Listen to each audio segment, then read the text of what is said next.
The Seattle Mariners just came away with one of the weirdest wins of a game I've ever seen in professional baseball. Between the great plays and the weird moments and the missed calls, they came away with the win though, so we'll take it. And I'm going to open this up with an awesome play by Dylan Moore at shortstop, who's the backup after JP's been hurt. We don't give Dylan Moore enough credit for what he brings defensively. This play was absolutely nuts. I'm going to leave the sound on for this. What a play. Tonight. Ground ball, backhanded. Oh, nice play by Dylan Moore. Stretch. Did he get him? Yeah, he did. I mean, that's absolutely ridiculous. Going to his backhand, showing a little bit of range, bobbling it, and then having the focus to barehand it off of that deflection and immediately get rid of it and make a decent enough throw. Plus the scoop at first base by JT. That's a hell of a play. But on the flip side of it, here's Dylan Moore later on in the game getting on first base and getting picked off. And I'm going to be honest, as frustrating as this was, and as much as this has happened to the Mariners this year, is this not a balk right here? Watch this. I mean, now maybe the rules are different and I just didn't catch a rule change. I thought if you were a left-handed pitcher and you're going to pick off the first base, I thought the rule was the second you have any momentum going towards home plate, that you are now committed to pitching and you cannot throw to first base after that. I thought it was like you got to go straight up and straight to first or to home. And if you go in between, that's a balk. So I'm not sure how this guy got away with stepping almost towards home, moving his body weight towards home on top of that. I don't know. Maybe I'm wrong. You guys let me know in the comments, but I thought that was a balk. But either way, Dylan Moore got a massive lead here and still got picked off. Maybe the steal was on. Fast forward to the 5th inning. The Mariners are down by 5. The offensive struggles have kind of came back at this point, but Mitch Haniger, who's going to be the hero at the end of the game, also gets the rally started here, golfing a home run out right here. This is a great piece of hitting. Mitch Haniger almost seems like the kind of guy that wants a lower pitch in the zone. Here you go. It's high drive, left field. Say goodbye. Mitch Haniger back-to-back days with home runs. And looking at his swing here, it just looks like he's so comfortable with going down and getting to the lower part of the strike zone. That's a great piece of hitting, though. Starting off the rally, getting a run scored early, and then coming in later in the game that you'll see at the end of this video. Mitch Haniger had a hell of a game, considering how he started this season. You just love to see it. Now let's go to an even bigger moment here. Ryley pinch hits for Mitch Garver in this spot. This bottom of the 6th inning, you got 2 outs. The bases are loaded. It's a 3-run game now. You need a hit. You're coming off the bench cold. You haven't played in this game yet. And he's going to get a first pitch, not a fastball. I think this is a slider or something, but he hangs it in the middle of the plate. Ryley takes advantage. He stays aggressive, which I love seeing on a first pitch. He thunders one, right field, base of the wall. Scoring is Turner, scoring is Paleko.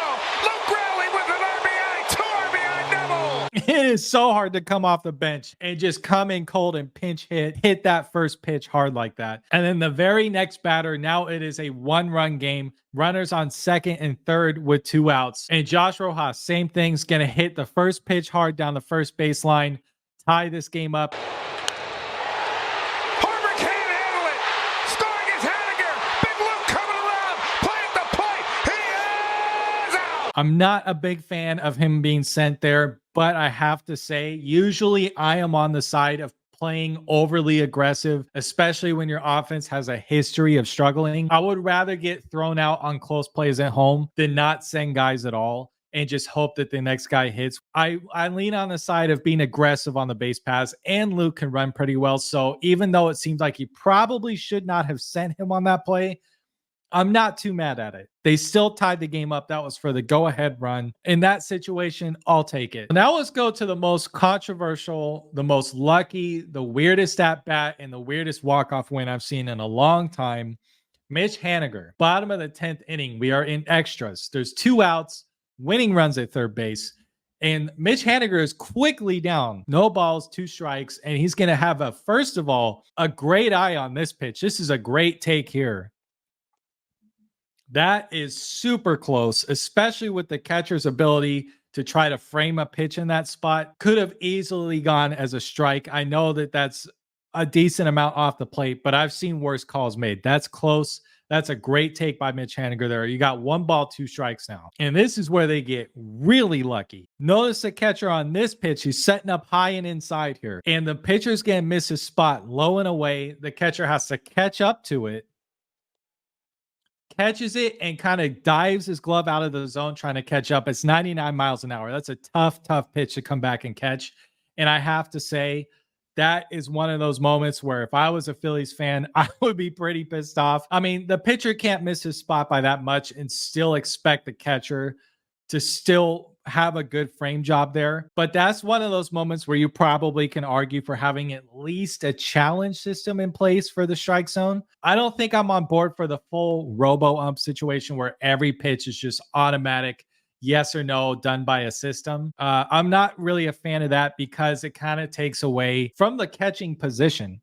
Part of your job as the catcher is you got to be able to frame pitches, call a good game. It just kind of changes the whole mechanics of how the catching position is played if they go full robo ump. Maybe I'm old school. Let me know what you think in the comments, but I do think they need to have a challenge system for situations like that because that should have been strike 3. 100% can say we got lucky on that one. So now you're in a 2-2 count, and I think we got possibly even luckier on this call right here. Mitch Haniger check swings another super close pitch. Could have been called a strike, but he checks it, and they don't even go and check with the guy at first base. I think the home plate umpire just said he didn't swing. I don't know why they didn't check with the first base umpire. But watching this playback, that looks like a swing to me. I think we got super lucky on that one too. I'm pretty sure the bat is crossing the plane. His wrist broke. That's a swing, guys. That's a swing. If I'm a Phillies fan, I'm throwing shit at this point. That should have been strike 3 again. Now it's a full count. You miss your spot one more time and it's game over. And what does Mitch Haniger do? Take advantage. A pitch. Walked him. Ball game. Mariners win 6-5. I mean, that is just absolutely. I mean, he kind of struck out twice in that at bat. But as a Mariners fan, I'll take it. And we've also gotten screwed by calls, and that's just baseball. It can go either way. We've had calls go against us. We have calls go for us. That's part of the game. That's how baseball's always been. You got to take what you can get. Another thing to keep in mind here is I'm trying to hit 2,000 subscribers by the end of this season. So if you're interested in more baseball breakdowns, make sure you subscribe so you don't miss any more of them. Every single person that watches, comments, likes, even if you're just lurking, enjoying the content whenever it comes up on your feed, I appreciate it truly because I'm having a ton of fun. I cannot wait to see how far this team goes, and I will see you guys in my next breakdown.